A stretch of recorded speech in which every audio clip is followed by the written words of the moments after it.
Default risk खतरनाक हद तक पहुंच गया है। पेट्रोलियम बहरान की भी निशानदेही कर दी है और ऐसा लगता है कि आने वाले दिनों में इस बहरान का भी खुदा न खास्ता पाकिस्तान को सामना करना पड़ सकता है। तहरीक इंसाफ की जब हुकूमत थी पाकिस्तान में तो 16.2 अरब डॉलर पाकिस्तान के ज़खायर थे। इस वक्त 7.5 पौने 8 अरब डॉलर के दरमियान कहीं पे ज़खायर हैं और 1 अरब डॉलर मजीद अभी निकलेगा 2 दिसंबर को। मेरा ख्याल है इमरान तीसरा ऑप्शन तो नहीं है कि डिफ़ॉल्ट करने के वक्त या ऐसे हालात में, अल्लाह ना करे, वैसे हालात तो माशी काफ़ी ख़राब हैं जो इकोनॉमिस्ट बता रहे हैं, तो ये तो नहीं हो सकता कि महीने 2 या 3 महीने के बाद 500-550 सीटों पर इलेक्शन हों, क्योंकि अब तहरीक इंसाफ की तरफ से ये भी कहा जा रहा है कि जो ही असम्बलियाँ तहलील होंगी तो फर्दन लोग जाके स्पीकर के सामने अपने इस्तीफे भी, जो कौमी असम्बली के हैं वो इस्तीफे भी आ जाएंगे कि अगर ये तहलील हो गई तो उनका नतीजा जो उनको चाहिए था, जिसके लिए वो इस्लामाबाद आ रहे थे इलेक्शंस के लिए, वो रास्ता ज़्यादा आसान उनको लग रहा है कि यही एक वाहिद रास्ता बचा है जिससे उनको इलेक्शंस मिल सकता है। तो ये आखिरी कार्ड था, खेल दिया उन्होंने। इतनी मखदूश हालात मईशत के हो चुके हैं इस वक्त पाकिस्तान की तारीख में, इससे पहले कभी इतने मखदूश हालात, इतने ख़राब हालात नहीं थे कि इस वक्त जो हमारी सूरत हाल है, जो नज़ा का आलम है, उसमें सिर्फ मैं यही कहूँगा कि नादीदा बहारों का फसुम टूट चुका है और पजमर्दगी रंगे चमन बोल रही है। मुमकिन है कि लब साकित तो सामत रहें, लेकिन ऐ अहले वतन अर्ज़े वतन बोल रही। और यही वो FIRs हैं जो अरशद शरीफ पर थी, जो साबिर शाकिर पर थी, जो समी इब्राहिम पर और मेरे पे भी हैं। बजाय इसके कि उस आदमी को जवाब दिया जाए, उसको इंसाफ दिया जाए, मजीद FIRs, और वो भी सिंध में जहां इंसानी हुकूक के सबसे बड़े अलंबरदारों की हुकूमत है। परेशानी ये होती है कि हमारे बच्चों ने इसी मुल्क में रहना है। क्या ये वो तरीकाकार है जिनके साथ ये मुल्क चलाया जाएगा? जो लोग भी ताकतवर हलकों को कभी चैलेंज करते हैं और ये कहते हैं कि आपका जुल्म, आपका जबर खत्म होना चाहिए, उनको इबरत का निशान बना दिया जाता है। अब का जो दौर है वो 90 की दहाई नहीं है। यहाँ पर मिडिल क्लास बाशऊर पाकिस्तानी नौजवान हैं, बात करना भी जानते हैं, सवाल करना भी जानते हैं और जवाब की तवक्को भी पूरी रखते हैं। एक सहाफ़ी ने सच्चाई की कीमत अदा की, शहीद हो गया। आज़म स्वाति 74 साल बुजुर्ग है, उसका क्या कसूर है? एक आदमी की चादर 4 दीवारी पामाल हुई, इस्लामी और जमहूरी तकाज़ों से गिराकर एक वीडियो बनाई गई। उस आदमी ने गुस्से में अपनी आज़ादी राय का इजहार किया। सब्सक्राइब करें और बेल दबाएं ताकि कोई खबर रह न जाए।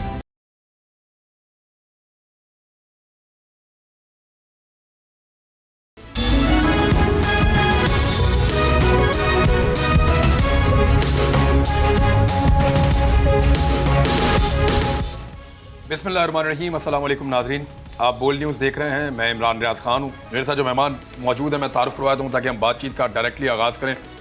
हमारे साथ मलिका बुखारी साहब मौजूद हैं पाकिस्तान तहरीक इंसाफ से, काशिफ अब्बासी साहब मौजूद हैं और जमील अहमद खान साहब। आप तीनों ख़वातीनों हज़रात का बहुत शुक्रिया ज्वाइन करने के लिए।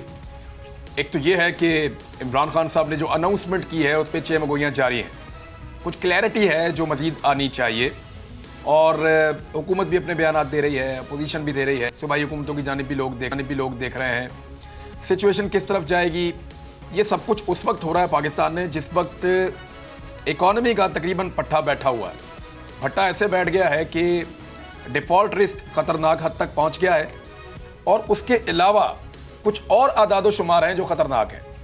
यानी मिफ्ता इस्माइल साहब के अगर आप स्टेटमेंट्स देखें तो वो बड़े ख़तरात की निशानदेही कर रहे हैं।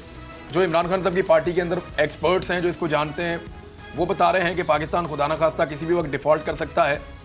जो हमारी पेमेंट्स हैं, जो पेट्रोलियम डिवीज़न के ज़राए हैं, उन्होंने मुल्क में पेट्रोलियम बहरान की भी निशानदेही कर दी है और ऐसा लगता है कि आने वाले दिनों में इस बहरान का भी खुदा न खास्ता पाकिस्तान को सामना करना पड़ सकता है।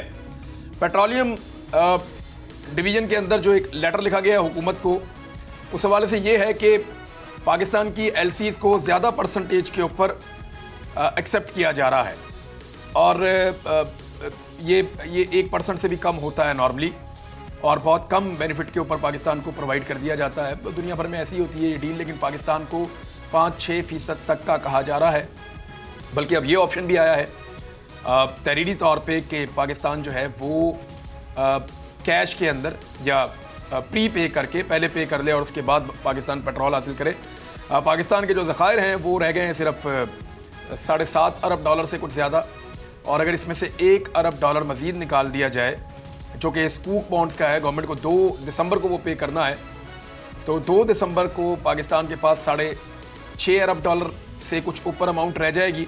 हर हफ्ते मजीद पैसे खर्च हो जाते हैं और $6 अरब पाकिस्तान के ज़र मुबादला के ज़खायर में वो हैं जिनको पाकिस्तान खर्च नहीं कर सकता। यानी ये वो पैसा है जो चाइना का पड़ा हुआ है, दोस्त ममालिक का पड़ा हुआ है, तो इनको निकाल कर पाकिस्तान खर्च नहीं कर सकता। ये ज़र मुबादला के ज़खायर के अंदर पड़ा रहेगा। तहरीक इंसाफ की जब हुकूमत थी पाकिस्तान में तो $16.2 अरब पाकिस्तान के ज़खायर थे। इस वक्त $7.5-8 अरब के दरमियान कहीं पे ये ज़खायर हैं और $1 अरब मजीद अभी निकलेगा 2 दिसंबर को। बातचीत का आगाज़ करते हैं। सबसे पहले इमरान खान साहब का फैसला। काशिफ अब्बासी साहब, सब लोग डिग आउट करने की कोशिश कर रहे हैं, अपने अपने ऑप्शंस पे गौर कर रहे हैं। इमरान खान साहब का ये फैसला एक्चुअली इस टाइमिंग को क्यों चूज़ किया? क्या वो एस्टेब्लिशमेंट में होती हुई तब्दीली को देख रहे हैं या उनको लगता है कि this is the right time कि अब निकल जाएं इसमें से, या वो ये समझते हैं कि उनकी हुकूमतें नहीं होनी चाहिए जिस वक्त पाकिस्तान डिफॉल्ट कर रहा हो खुदा न खास्ता? मेरा ख्याल है इमरान तीसरा ऑप्शन तो नहीं है कि डिफ़ॉल्ट करने के वक्त या ऐसे हालात में, अल्लाह ना करे वैसे हालात तो माशी काफ़ी ख़राब हैं जो इकोनॉमिस्ट बता रहे हैं, पर मेरा नहीं ख्याल है कि ये एक सोच हो सकती है। देखिए, इसमें एक इमरान खान साहब इस्लामाबाद एक बड़े बिल्डअप के साथ लॉन्ग मार्च शुरू किया था, हुकूमत गिराने की एक कोशिश के साथ शुरू किया था, जिसके दौरान इमरान खान साहब को गोलियां भी लग गई। अब उनको कोई बड़ा ऐलान तो करना था। ज़ाहिर है लोग ये भी सोच रहे थे कि क्या खान साहब धरना देंगे, क्या इस्लामाबाद की तरफ जाएंगे। सो कोई बड़ा ऐलान तो करना था। पिछले 6-7 महीने जब से हुकूमत बनी और ख़ुसूसन अब जब से परवेज़ इलाही साहब की हुकूमत, उन्होंने रजिस्ट किया है हुकूमतें तहलील करने के इस फैसले को, या उसको अब उस वक्त तक एक्सरसाइज नहीं किया था। मुझे ये लगता है कि एक तो उनको ये भी लग रहा होगा कि एस्टैब्लिशमेंट के तब्दीली के बाद जो अब कमांड चेंज हो रही है, इसके बाद वो ये भी टेस्ट करना चाहते हैं कि पॉलिटिकल इंटरफेरेंस क्या होगी, और अगर नहीं होगी, अगर खदशात थे उनको पहले कि शायद हो सकती हो या हुकूमत बदल जाए, लोग टूट जाएं, तो अब ये भी लग रहा है कि वो जो स्लैंडर थिन मेजॉरिटी है उसके साथ भी अब काम किया जा सकता है, जो भी अचीव करना चाहते हैं कि पंजाब में वो किया जा सकता है। दूसरा, मेरा ज़ाती ख्याल ये है कि ये मूव कल देखने के बाद मुझे लगा कि इट्स अ गुड मूव। अगर आप अचीव करना चाहते हैं एक सर्टन पॉलिटिकल रिजल्ट, जिस तरह इमरान खान साहब करना चाहते हैं, और वो 2 असेंबलियां तहलील करने में कामयाब हो गए, तो फिर उनको वो नतीजा मिल सकता है जो कि वो चाहते हैं, यानी इलेक्शंस। बिकॉज अगर 400-500 सीटों पे इलेक्शन कराने हैं 800 में से, तो ये तो नहीं हो सकता कि 2 या 3 महीने के बाद 500-550 सीटों पे इलेक्शंस हो, क्योंकि अब तहरीक इंसाफ की तरफ से ये भी कहा जा रहा है कि जो ही असेंबलियां तहलील होंगी तो फर्दन लोग जाके स्पीकर के सामने अपने इस्तीफे भी, जो कौमी असेंबली के हैं वो इस्तीफे भी आ जाएंगे। सो एक एग्जिडस होगा पॉलिटिक्स या पार्लियामेंट्री पॉलिटिक्स से बहुत से तहरीक इंसाफ के लोगों का, चाहे वो कराची और सिंध में हो, बलूचिस्तान में बहुत कम सीटें हैं, 4-5 है शायद, और पंजाब, और 2 हुकूमतें चली जाए। उनको ये लगता है, उनका कैलकुलस ही होगा कि अगर ये तहलील हो गई तो उनका नतीजा जो उनको चाहिए था, जिसके लिए वो इस्लामाबाद आ रहे थे इलेक्शंस के लिए, वो रास्ता ज्यादा आसान उनको लग रहा है कि यही एक वाहिद रास्ता बचा है जिससे उनको इलेक्शंस मिल सकते हैं। सो ये आखिरी कार्ड था, खेल दिया उन्होंने। जी मलिका बुखारी साहब, इस कार्ड के ऊपर बात करते हैं अभी, लेकिन एक चीज है, बड़ा सवाल बार बार पूछा जा रहा है। कंटेनर बोर हो गए इस्लामाबाद में पड़े पड़े, जंग लग गया उनको, और आप लोगों को तो इस्लामाबाद जाना था फाइनली, और इस्लामाबाद आप नहीं आए। अब हुकूमत कह रही है कि इस्लामाबाद क्यों नहीं आए, स्पेशली राणा साहब और फजल रहमान साहब, उनको बहुत ज़्यादा ये सवाल आ रहा है कि आप इस्लामाबाद क्यों नहीं आए। इस्लामाबाद तो आपको आना चाहिए था। एक्चुअली तो रावलपिंडी में आपकी अपनी हुकूमत है, जिस हुकूमत को आप घर भेजना चाहते हैं वो तो इस्लामाबाद में है। जी बहुत शुक्रिया। देखिए इमरान साहब, पहली बात तो ये कि हम जानते हैं कि फजल रहमान की और राना सनाउल्लाह की पाकिस्तान तहरीक इंसाफ का जो कल का सियासी इज्तिमा था, उसको देखकर, आवाम के जमे गफ़ीर को देखकर उनकी कांपे टांग रही हैं। तो पाकिस्तान की आवाम से ये मुतालबा करना कि आप इस्लामाबाद आएँ या पाकिस्तान तहरीक इंसाफ की हुकूमत को ये गीदड़ भपकियाँ जो वो देते हैं वो देना, इसकी कोई हमारे सामने हैसियत नहीं है। पाकिस्तान की आवाम ने कल दिखाया है कि मोहसिन पाकिस्तान के मकबूल तरीन लीडर इमरान खान है, जो आदमी 70 साल आदमी ने अपने खून के साथ पाकिस्तान की हकीकी आज़ादी की तहरीक के अंदर शमूलियत की, वहाँ जिस तरह वो आए वो सारा मंजर पाकिस्तान की आवाम ने देखा। तो हमें इनको वजाहत पेश करने की ज़रूरत नहीं है कि हम सियासी तौर पर कितने ताकतवर हैं, कि पाकिस्तान की आवाम किसकी कॉल के ऊपर लब्बैक कह रहे हैं, लेकिन हमें जो भी ऑप्शन आगे बढ़ाना है, जिस तरह भी अपनी सियासत को आगे बढ़ाना है, वो आइन और कानून के दायरे के अंदर रहकर बढ़ाना है। और हमें उस वक्त ये महसूस हुआ कि अगर इस्लामाबाद के अंदर अवाम का जमे गफीर जाएगा तो वहाँ पर शायद खून रेजी का खदशा है, वहाँ पर इम्पोर्टेड हुकूमत ने बहुत सारी पुलिस फोर्स को इकट्ठा किया हुआ है, तो अवाम और पुलिस फोर्स को हम मदे मुकाबिल नहीं करना चाहते थे। हमने अपनी ताकत का मुजाहरा किया, हमारे पास जो आईनी कानूनी ऑप्शंस थे वो हम सामने लेकर आए, और सबसे बेहतरीन ऑप्शन ये है कि ऐसा निज़ाम जो गिर रहा हो, ऐसा निज़ाम जो अपने घुटनों के ऊपर हो, ऐसा निज़ाम जिसको पाकिस्तान की आवाम मुस्तरद कर चुकी हो, उस निज़ाम से बाहर जाना ही बेहतर है। तो हमने सही ऑप्शन जो है उसको सेलेक्ट किया, और जो हमने इनके सामने इनको सरप्राइज़ दिया, उससे अब ये अब घबरा रहे हैं। ये जानते हैं कि पाकिस्तान तहरीक इंसाफ ने 600 से कुछ कम सीटों के ऊपर, गालिबन 597 सीटों के ऊपर इस्तीफे दे दिए तो पाकिस्तान के सियासी पस मंज़र के अंदर एक खला आ जाएगा। उन प्रोविंशियल असेंबलीज़ की क्या हैसियत रह जाएगी अगर हमने इस्तीफे दे दिए और असेंबलियाँ तहलील कर दी, फिर तो 90 दिन के अंदर इलेक्शंस का जो अजरा है उसको आगे बढ़ना है, इलेक्शंस के अमल को आगे बढ़ना है, ये एक आईनी तकाजा है। गवर्नर राज का कोई ऑप्शन हो सकता है? मलिका बुखारी साहब, आपको थोड़ा सा कानून का भी पता है, हम मुख्तलिफ आईनी माहिरीन से बात करने की कोशिश कर रहे थे, जानने की कोशिश कर रहे हैं, आप जरा इस पर थोड़ी रोशनी डालें, आप लोगों ने इस पर बात की होगी। गवर्नर राज यानी अगर आप 2 सूबाई असम्बलियाँ तहलील कर देते हैं तो क्या गवर्नर राज लग सकता है वहाँ पे? नहीं, देखिए इमरान साहब, 18वीं तरमीम से पहले तो ये पस मंज़र मुख्तलिफ था, लेकिन अब जो आला अदालत के तहरीर नामे हैं और जो तकाज़े आपको पुर करने होते हैं और जो वजूहात पेश करनी होती हैं, उसके अंदर इस तरीक़ेकार से गवर्नर राज लगाना इतना आसान नहीं है। तो ये ऑप्शन कानूनी माहिरीन भी अगर आपके शो के अंदर वजाहत पेश करेंगे तो यही कहेंगे कि गवर्नर राज लगाने वाला ऑप्शन जो है वो बहुत मुश्किल है।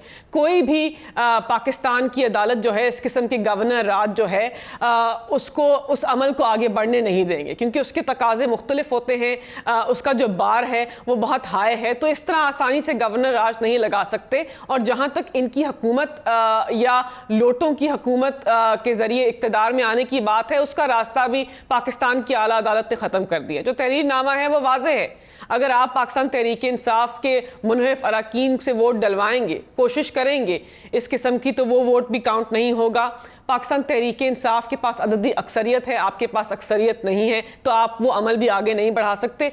असेंबलियाँ तहलील होने का अमल पाकिस्तान तहरीक इंसाफ वजाहत से आगे बढ़ाना चाहते हैं। हम चाहते हैं कि असेंबलियों को तहलील किया जाए, पाकिस्तान के अंदर आम इंतखाबात जो हैं वो अमल आगे बढ़े और अवाम एक दफ़ा फिर अपने हकीकी अवामी नुमाइंदों का और हकीकी वज़ीर आज़म का इंतखाब खुलेआम करें। और ये जो फ़ज़ा है डर की, खौफ की, बर्बरियत की, फाशिज़म की, आईनी हकूक़ के ऊपर जबर की, ये सब ख़त्म होनी चाहिए। पाकिस्तान की अवाम जो है वो तंग आ चुके हैं एक ऐसे माहौल से जिसके अंदर उन्हें घुटन महसूस हो रही है, एक ऐसे निज़ाम से, मुआशी निज़ाम जो डूब रहा है। मिफ्ताह इस्माइल साहब ने आज क्या बात की, वो आपके फॉर्मर फाइनेंस मिनिस्टर हैं, आपके मुआशी एक्सपर्ट हैं, वो आपको कह रहे हैं कि आपकी हुकूमत जो है वो इनफरादी चीज़ों को, पाकिस्तान की जो हकायक है, पाकिस्तान की जो चॉइसेस हैं उससे बालातर रख रहे हैं। तो आपके तो अपने घर के अंदर से आवाज़ें उठ रही हैं कि आप मुआशी तौर पर गलत फैसले कर रहे हैं और पाकिस्तान की सिक्योरिटी को, पाकिस्तान के मुआशी निज़ाम को आप रिस्क के ऊपर डाल रहे हैं। तो इससे ज़्यादा क्या वजाहत चाहिए? आप तो एदाद शुमार को डिस्कस करते हैं अपने वीलॉग के अंदर। यहाँ पर काशिफ अब्बासी साहब हैं, वो समझते हैं कि पाकिस्तान के इस वक्त एदाद शुमार क्या हैं। कोई भी जी शोर पाकिस्तानी शहरी एनालिस्ट या कोई भी जर्नलिस्ट इस बात को वजाहत से कबूल करेगा कि ऐसी हुकूमत जो पाकिस्तान की मईशत को 8 महीने में डिफॉल्ट के दहाने के ऊपर लेके आई हो, जिससे तरसीलात ज़र के अंदर 90 करोड़ की कमी लेके आई हो, जो अनएम्प्लॉयमेंट को 25% बढ़ा चुकी हो, क्या उस हुकूमत को पाकिस्तान के निज़ाम को चलाने की इजाज़त होनी चाहिए? बिल्कुल भी नहीं होनी चाहिए।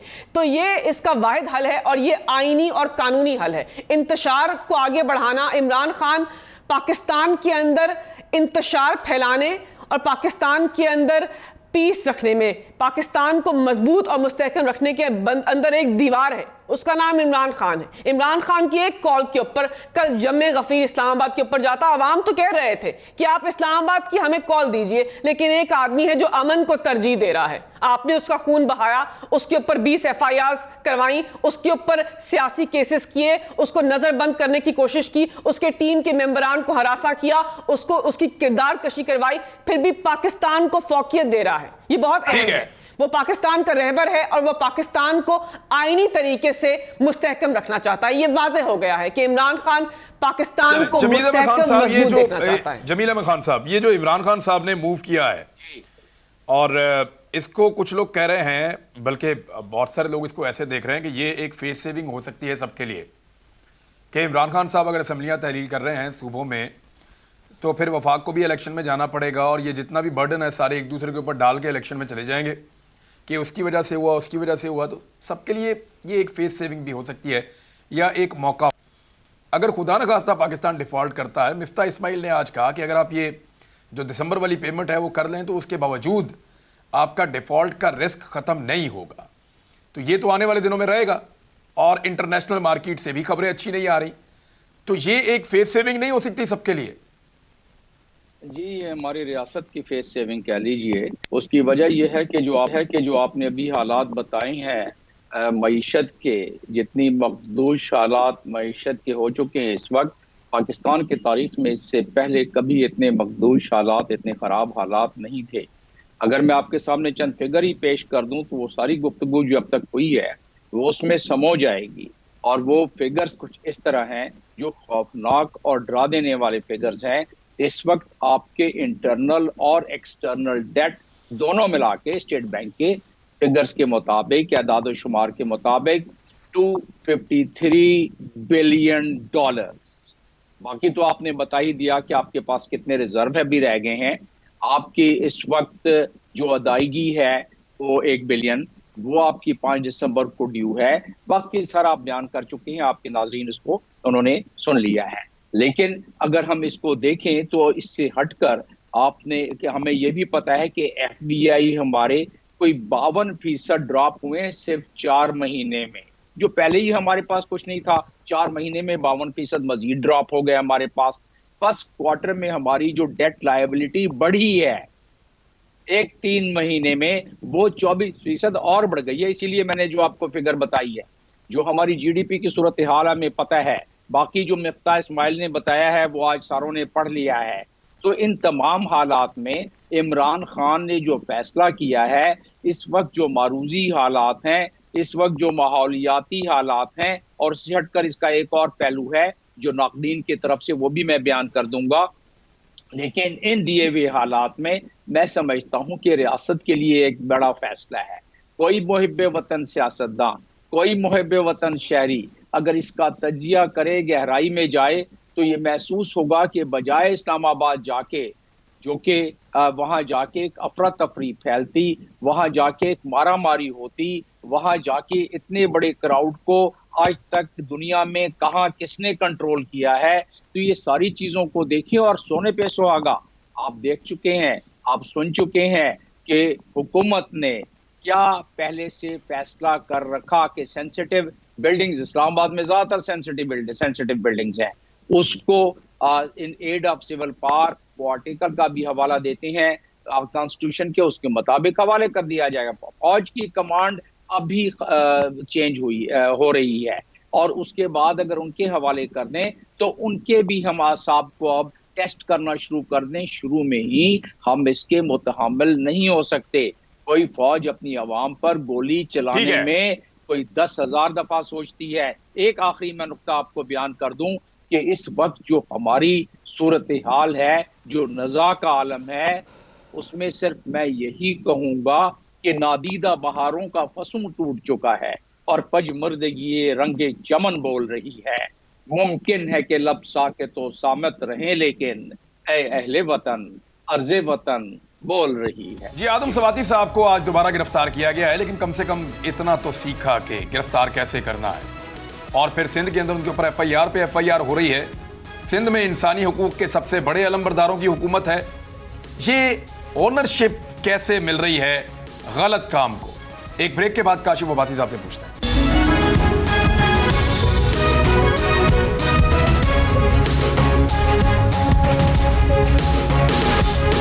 वेलकम बैक नाज़रीन। ब्रेक से पहले हम सवाल छोड़कर गए थे काशिफ अब्बासी साहब, आजम सवाती साहब पे एफआईआर दर्ज हो रही हैं और अब एफआईआर सिंध में दर्ज हो रही हैं क्योंकि खैबर पख्तूनख्वा में और पंजाब में पाकिस्तान तहरीक इंसाफ की हुकूमत है।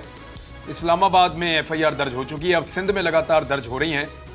तो इस बात को तो काशिफ अब्बासी साहब देखें आप, और एफआईआर जो हो रही है वो 505 दफ़ा उसमें लगाई जा रही है। ये जो दफ़ात हैं ये नहीं लग सकती जब तक कि रियासत खुद इसके अंदर शामिल ना हो। यानी रियासत की मुद्दत में ये हो सकती हैं, लेकिन ये प्राइवेट पर्सनस की मुद्दत में हो रही हैं। और यही वो एफआईआर हैं जो अरशद शरीफ पर थी, जो साबिर शाकिर पर थी, जो समी इब्राहिम पर और मेरे पे भी हैं। अब ये वहाँ पे 4 एफआईआर मजीद हो गई हैं आदम सवाती साहब पर। बजाय इसके कि उस आदमी को जवाब दिया जाए, उसको इंसाफ दिया जाए, मजीद एफआईआर, और वो भी सिंध में जहाँ इंसानी हुकूक के सबसे बड़े अलंबरदारों की हुकूमत है। देखिए, अगर आप इन सियासतदानों से जो सिंध के हैं, पीपल्स पार्टी के, उनसे पूछेंगे वो कहेंगे हमारा इन एफआईआरों से कोई लेना देना नहीं। लेकिन बात ठीक है आपकी कि हुकूमत तो उनकी है, जवाब उन्हीं को देना पड़ेगा जिसके नीचे पुलिस आती है। लेकिन देखिए, अगर इस आज़म सवाती ने जो ट्वीट किया, जो उन्होंने कहा, वो आखिर यहाँ तक पहुँचा क्यों? अगर किसी को इसका हल समझ आ जाए तो उनको समझ आ जाए कि मसला क्या है। आप लोगों को अगर इज़्ज़त के साथ ट्रीट करेंगे, बेशक गिरफ्तारी, आज जैसा मैं उनकी गिरफ्तारी की वीडियो देख रहा था, कहा ऐसे मुझे ले जाओ। अगर वो लेकर जाएं उनको कानूनी तरीके से, जिस तरह आपके साथ हुआ कि आपको लेकर गए, चलें, पुलिस ने गिरफ्तार किया, जेल ले गए, बेल के लिए अप्लाई किया, जब मिली बेल मिल गई, बाहर आ गए। लेकिन अगर आप उसको मैन हैंडल करेंगे, उसको अब्यूज़ करेंगे, उनकी कोई वीडियोज़ अगर आपके पास होंगी वो आप उनके घर वालों को भेजेंगे। मैं तो उन प्रेस कॉन्फ्रेंसेस को जब सुनता था जो आज़म सवाती साहब कर रहे थे, तो परेशानी ये होती है कि हमारे बच्चों ने इसी मुल्क में रहना? क्या ये वो तरीक़ाकार है जिनके साथ ये मुल्क चलाया जाएगा? इस तरह लोगों को, 70 साल की उम्र के लोगों को ट्रीट किया जाएगा? यानी आपके गुस्से का और बदले का ये आलम है कि आप बदला लेने पर, रियासत अपने अफराद से बदले कब लेती है? आप बदला लेने पे उतर आएंगे, अमूमन लोग चुप कर जाया करते हैं।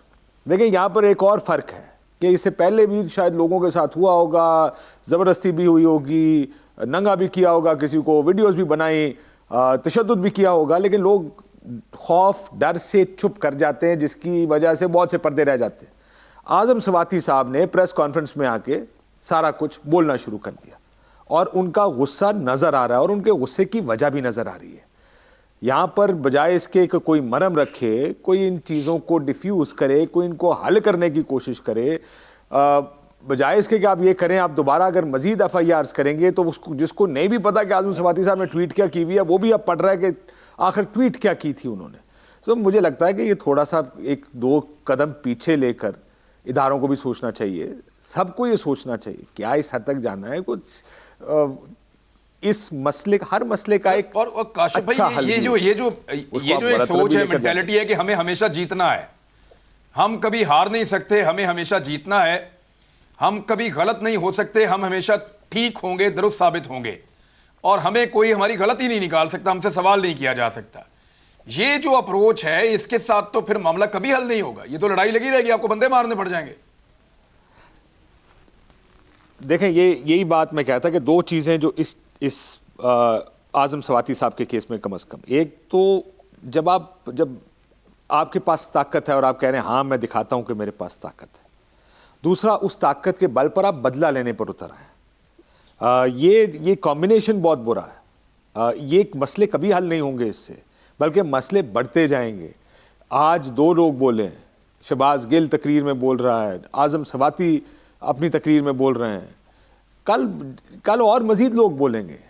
आपको क्या उस तरफ लेकर जाना है? वैसे मुझे तो लगता है कि अगर इस हद तक वो लोग सामने आ गए हैं तो फिर दूसरी साइड को सोचना चाहिए कि क्या ये आप चाहते हैं कि इस तरह सरेआम जलसों में, जुलूसों में, प्रेस कॉन्फ्रेंसेस में इस तरह की गुफ्तगू हो और अगर नहीं चाहते तो उसका हल करने का फिर आपका जो तरीका इस सारे मामले को डील करने का है, फिर पहले तो एक्नॉलेज करने कि वो गलत है। लेकिन दूसरा बड़ा मसला ये है कि हम ये भी नहीं मानना चाहते कि हमसे गलती भी हुई है, और को हमसे गलती की बुनियाद पर भी इस तरह के काम हो सकते हैं।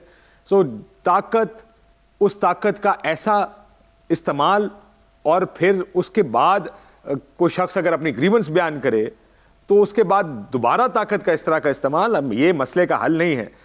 70 साल का एक सेनेटर है, देखें सिर्फ आम आदमी भी हो, शहरी भी हो, तो उसके साथ भी ये नहीं किया जा सकता। वो तो पार्लियामेंट का मेंबर है। देखें आपका किसी के साथ भी 100 नजरियाती सियासी इख्तलाफ हो, आपका 100 इख्तलाफ हो किसी के साथ सियासत पर, लेकिन ये तरीका ठीक नहीं। This is not right. ये नहीं, ये किसी भी सिविलाइज्ड माशरे में ये नहीं होता, ना हो सकता है, ना बर्दाश्त किया जा सकता। मलिका बुखारी साहबा, कहां जाकर रुकेगा ये सिलसिला? यानी मैंने पाकिस्तान में नॉर्मली ऐसा देखा है कि जो लोग भी ताकतवर हलकों को कभी चैलेंज करते हैं और ये कहते हैं कि आपका जुल्म, आपका जबर ख़त्म होना चाहिए, उनको इबरत का निशान बना दिया जाता है। लेकिन इस मरतबा लड़ाई थोड़ी मुख्तलिफ लोगों से है। मिडिल क्लास है, वो सवाल पूछ रही है, और लोगों ने इसको किसी और तरह लिया है। इस सारे मामले को अपने घर, यानी अरशद शरीफ शहीद, उनके जनाजे पे आने वाला हर आदमी, मुझे काशिफ भाई को, हम लोग को एक ही बात कहता था कि हमें लगता था हमारे अपने घर का कोई बंदा मर गया, अपने घर से ही कोई चला गया। लोगों ने इसको दिल पर लिया है इस दफ़ा। तो ये कहां जाकर रुकेगा, कहां जाकर सेटल होगा? ना व्हाट्सएप, अब क्या होगा इसमें, आप क्या करेंगे? जी देखिए इमरान साहब, पहली बात तो ये है कि ये जो बहादुरी से सवाल पूछने की नज़ीर है, ये तो पाकिस्तान के दिलेर लीडर इमरान खान साहब ने सबको सिखाई है। आपने बिल्कुल सही निशानदेही की कि अब का जो दौर है वो 90 की दहाई नहीं है। यहाँ पर मिडिल क्लास बाशऊर पाकिस्तानी नौजवान हैं, जो सोशल मीडिया के ऊपर या उससे बाहर आम फहम भी आज़ादी राय के इजहार में यकीन रखते हैं। वो कहते नहीं हैं, यकीन रखते हैं, और सवालात की सही निशानदेही करते हैं, बाशऊर भी हैं, बात करना भी जानते हैं, सवाल करना भी जानते हैं, और जवाब की तवक्को भी पूरी रखते हैं। वो कहते हैं हम पाकिस्तानी शहरी हैं, पाकिस्तान के अंदर एक दस्तूर है, पाकिस्तान के अंदर एक आइन है, हमने आर्टिकल 19 का मुताला किया है। वो कहता है कि आज़ादी राय का इजहार बुनियादी इंसानी हकूक़ है। पाकिस्तान के बाशऊर नौजवान, जिनको इल इन्फॉर्म्ड कहा गया था, वो बाशऊर नौजवान तकाजा कर रहे हैं। पाकिस्तान के सहाफ़ी भी हैं। एक सहाफ़ी ने सच्चाई की कीमत अदा की, शहीद हो गया। आप सहाफ़ी हैं, यहाँ पर काशिफ अब्बासी हैं, जमील फ़ारूकी हैं, समी इब्राहिम हैं, सच की आवाज़ को बुलंद कर रहे हैं। खौफ का माहौल है लेकिन डटे हुए हैं, अपनी आवाज़ को बुलंद कर रहे हैं और अहम सवालात कर रहे हैं। और जब कौम मजमूई तौर पर निडर हो गई हो, आपने कौम को दबाया, आपने कौम के बेटों को उठाकर उनके ऊपर तशद्दुद करवाया, आपने जर्नलिस्ट को, सहाफ़ियों को हरासा किया, आपने अवामी नुमाइंदों के कपड़े उतारे, आपने अवामी नुमाइंदों को बरहना किया, आपने उनके घर की चादर और चार दीवारी को पामाल किया। मतलब फस्तायत के सारे तकाजे आपने पूरे किए 2022 के अंदर इस्लामी जमहूरिया पाकिस्तान के अंदर। लेकिन कोई भी पाकिस्तानी शहरी डर नहीं रहा। तो रियासत को अपने अमूरे हुकूमत के ऊपर, अपने रवैये के ऊपर नजर सानी करनी पड़ेगी कि पाकिस्तान की आवाम बामुकाबला रियासत हो सकता है या नहीं। आज़म स्वाति 74 साला बुजुर्ग है, उसका क्या कसूर है? एक आदमी की चादर चार दीवारी पामाल हुई, इस्लामी और जमहूरी तकाज़ों से गिराकर एक वीडियो बनाई गई। उस आदमी ने गुस्से में अपनी आज़ादी राय का इजहार किया। आपको उसकी अल्फाज के चुनाव से इख्तलाफ हो सकता है, लेकिन उसने आज़ादी राय का इजहार किया। उसने कुछ सवाल पूछे, आपने सवाल के जवाबात नहीं दिए। आपने पाकिस्तान के सारे सूबों के अंदर 74 साला सेनेटर के ऊपर FIR दर्ज करवाना शुरू कर दी, उसको पाबंद सलासल कर लिया। भाई, पाकिस्तान की आवाम, पाकिस्तान का दिलेर लीडर इमरान खान और अवामी नुमाइंदे पाकिस्तान तहरीक इंसाफ के और सहाफ़ी डर नहीं रहे, तो आपने इस चीज़ को किस सिमत में लेके जाना है? ये इस तरह नहीं रुकेगा। इस सिलसिले के अंदर आपको रवैयों के अंदर नजरसानी करनी पड़ेगी, ठहराव लाना पड़ेगा और सोचना पड़ेगा क्या आप तैयार हैं इस किस्म के निज़ाम के लिए, इस किस्म की रवैयों के लिए, जहां पर अवाम आपके सामने आकर इस किस्म के सवालात पूछे, बार बार पूछे, तो आपको देखना पड़ेगा ये चीज़ें इस तरह डर और खौफ से ख़त्म नहीं होने वाली। मुझे नहीं लगता पाकिस्तानी डर रहे हैं, तो ये तो चलता रहेगा सिलसिला। लाहौर में एक आज छोटा सा प्रोग्राम था जी, लाहौर में आज कोई 1000 नौजवानों का एक प्रोग्राम था। मैंने वहाँ पे एक सर्वे करवा लिया और मैंने सवाल पूछा नौजवानों से कि पाकिस्तान के आर्मी चीफ ने कहा कि फ़ौज का सियासत में किरदार नहीं है, तो जिन लोगों को लगता है कि वो ठीक कह रहे हैं और फ़ौज का सियासत में किरदार नहीं है तो वो हाथ खड़ा करें। तो मुझे हाथ ढूंढने पड़े उन 1000 लोगों में से।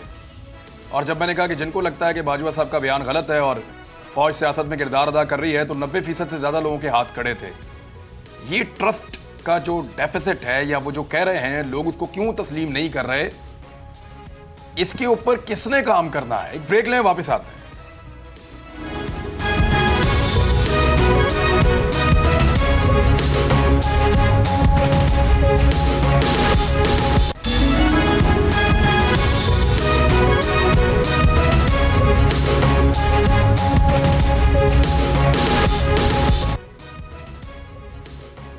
वेलकम बैक नाजरीन। जी, जमील अहमद खान साहब, ये इंसानी हकूक की खिलाफ वर्जियों का मामला ये पहले भी बहुत दफ़ा होती रही है। हम लोग शायद पहली दफ़ा फेस कर रहे हैं या हमारी सोच के लोग इसको इस तरह से फेस कर रहे हैं, लेकिन जिनसे भी हम पूछते हैं वो कहते हैं जी होता तो था लेकिन ऐसे नहीं होता था। यानी ये ज़रूर होता था कि कभी कोई इक्का दुक्का वाकया हो गया कहीं दूर दराज या कोई इंसिडेंट अगर हुआ किसी एक आदमी के साथ तो सारे के सारे उसको बुरा ज़रूर कहते थे, हम खुद भी उसको बुरा कहते थे और उसकी ओनरशिप कोई नहीं लेता था। ये ऐसा लगता है कि पहली मर्तबा एक डेमोक्रेसी के लबादे के अंदर एक मार्शल लॉ है और सब कुछ ओपनली हो रहा है, कुछ छुपाने की ज़रूरत नहीं है, कुछ दबाने की ज़रूरत नहीं है, हर कोई उसको ओनरशिप दी जा रही है इस गलत काम को। यानी पीपल्स पार्टी इस पे तो बहुत एहतजाज करती है कि मरियम नवाज दरवाज़ा टूट गया। आज एक सेनेटर के ऊपर 4 FIR हो गई हैं गद्दारियों की, बगावतों की। इसके ऊपर पीपल्स पार्टी आज बात करेगी या नहीं करेगी? ये ऐसा लगता है कि कॉन्सेंट के साथ यानी जो 12, 14, 15 जमातें हैं जो इकट्ठी हो गई हैं, उन्होंने ये तय कर लिया एस्टेब्लिशमेंट के साथ आप जो मर्जी करें और हमें जो मर्जी करने दें। जी, ये इस गुत्थी को सुलझाने के लिए ये जरूरी है कि हम इस चीज का अहाता करें कि कानून जिन्होंने बनाया, कानून जिन्होंने पास किया, तो कानून की पासदारी की जाए, कानून के गलत इस्तेमाल करने वालों को सजा दी जाए। जो लोग ह्यूमन राइट की वायलेशन करते हैं उनका रिकॉर्ड बिल्कुल हर आदमी के जहन में और लोगों ने इसके प्रूफ रखे हुए हैं। आज नहीं तो कल, कल नहीं तो परसों history would prove that people would have to be brought to the books for such violation. Violation को तो कोई सपोर्ट नहीं करता है और वायलेशन होनी भी नहीं चाहिए, एट्रॉसिटीज भी नहीं होनी चाहिए, लेकिन इस मुल्क में आज से नहीं 70 सालों से एट्रॉसिटीज हो रही है। इसलिए ज़रूरी है कि हमारे जो दानिशमंदी के साथ सियासतदान वो इस पर कुछ गौर व खौस करें। जब लॉ पास होता है, जब बिल पास होता है, तो आप हमारे जो पार्लियामेंटेरियन हैं उनसे पूछें कि वो कितनी दफ़ा उनको मौका मिलता है पढ़ने का और समझने का। उसको लॉ इस तरह पास होते हैं जैसे कि बस कोई मामूली बात है। आज देखें कि उसका खामियाजा भुगतना पड़ता है। इसके साथ साथ एक बात ये भी कहना ज़रूरी है कि अगर आप लॉ की पासदारी, जो भी अच्छा पास हुआ, ख़राब पास हुआ, और अगर उसका गलत इस्तेमाल हुआ तो कोर्ट्स तो यहाँ पड़ी हुई है ना, वो उसको बाद में उसका उसी हिसाब से डिस्पोजल करेंगी। तो कानून की पासदारी अगर नहीं कर रहे हैं कानून के रखवाले, तो उनके लिए इस वक्त प्लेटफॉर्म मौजूद है। लेकिन आपकी बात दुरुस्त है कि लोगों का ट्रस्ट डेफिसिट इतना ज़्यादा हो गया है कि किसी भी अगर रियासत में, किसी भी स्टेट में अगर लोगों में और स्टेट में ट्रस्ट डेफिसिट हो जाए तो उसका अहाता फौरन करना चाहिए, क्योंकि उसका असर हर शोबे पे पड़ेगा। और ख़ास तौर पर हमारी जैसी जो इस वक्त इकॉनमी की नैया डूब रही है, ऐसी सूरत हाल में और ऐसे मामलात में तो और ज़्यादा इसका ख्याल रखना चाहिए। होना क्या चाहिए, देखें, इस मुल्क के हमारे तमाम अफराद को इस बात का भी एतराफ़ या इदराक करना चाहिए, लास्ट सेंटेंस, कि हमने अपनी फ़ौज की बड़ी आबियारी की है।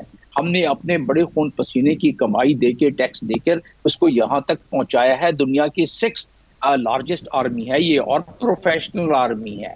अब उसकी तजलील भी नहीं होनी चाहिए। अगर चंद लोगों की वजह से पूरी फौज की अगर तजलील करने की कोशिश की जाए तो उसका अहाता भी करना बहुत जरूरी है, क्योंकि ये आपका एसेट है, ये मुल्क का सरमाया है। उसकी अगर हमने पजीराई अगर नहीं कर सकते तो कम से कम तजलील ना करें एज एन ऑर्गेनाइजेशन।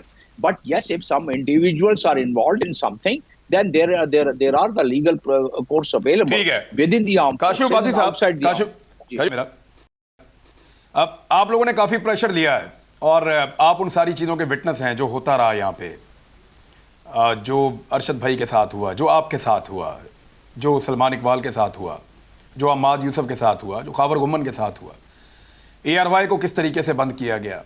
अब सेम सिचुएशन जो है वो इस वक्त बोल के खाते भी पड़ी हुई है, यानी ये लड़ाई जो है ये ख़त्म होने का नाम नहीं ले रही।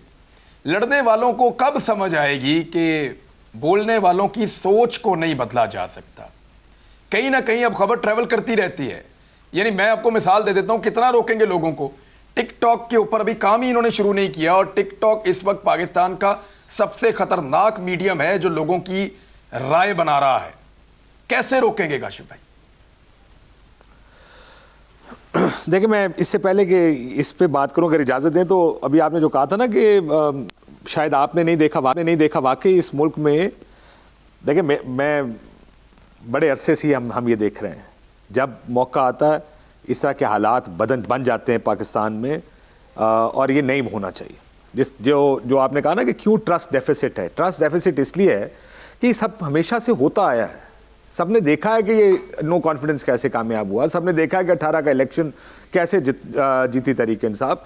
ये सब के सब जो पॉलिटिकल डायनेमिक्स होते हैं, किसको तोड़ा जाता है, किसको बनाया जाता है, ये सारों का लोगों के सामने चल रहा होता है। जब आप बेनिफिशियरी होते हैं किसी भी पॉलिटिकल पार्टी के उसमें, तो फिर आप उसको दूसरी तरफ देखते हैं, और जब आप आपके खिलाफ एक चीज़ होती है। और इस मुल्क में मसला क्या था, मियाँ साहब का क्या प्रॉब्लम था, वो वोट को इज्जत देने का जो मामला था उनका, सारा मसला ये था कि जब तक हमारे साथ अगर फेवर में होगा फिर ठीक है, किसी और को नहीं करना। दूसरी जो अभी आपने बात की, देखिए ये पुरानी प्लेबुक है जो अब तक काम करती आई है। आपने ओनरशिप देखी है? देखिए, बुराई का ओनर कोई नहीं बनता, बुराई का नहीं, मैंने ओनरशिप नहीं देखी, नहीं लेता, मैंने ओनरशिप नहीं देखी। जो इंसानी हुकूक की इस वक्त मैंने ये ओनरशिप जो अब ले रहे हैं सब, मैं यही बता रहा हूं आपको कि मैंने नहीं देखा कि इस तरह की FIR हुई और वफाकी वज़रा बैठ के प्रेस कॉन्फ्रेंस कर रहे हो, या सूबाई वज़रा बैठ के उसको डिफेंड कर रहे हो।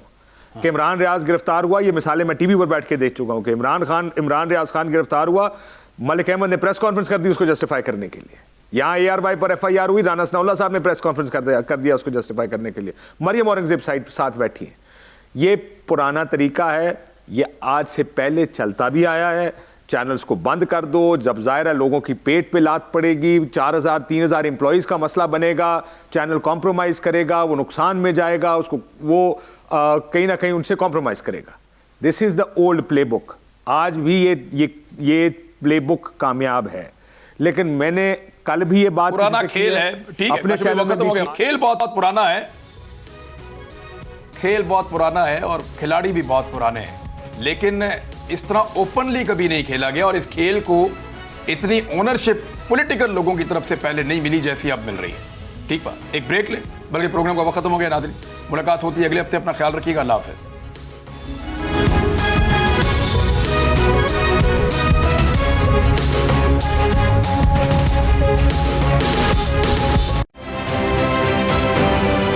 आप ये समझें, ये जो हक है ना, हक पे खड़े रहना और हक को बोलना, ये दूर से लगता है तन्हा हो गए लोग। आप खान साहब को देखें, तन्हा दिखाई देने, सारी जमातें मिलकर उनके खिलाफ हैं, लेकिन आज भी पाकिस्तान की आवाम उस हक की आवाज़ के पीछे जो है 80% से ज़्यादा आवाम उनके साथ है। सेम एग्जैक्टली इसी तरीके से बोल की कहानी है भाई, बिल्कुल अलग आपको तन्हा दिखाई देगा, हर जगह आपको खड़ा हुआ नजर आएगा, हटेगा नहीं किसी चीज़ से। और उसके साथ भी 80% आवाम अगर आज आप देखें तो उसे बोल दिख रही है।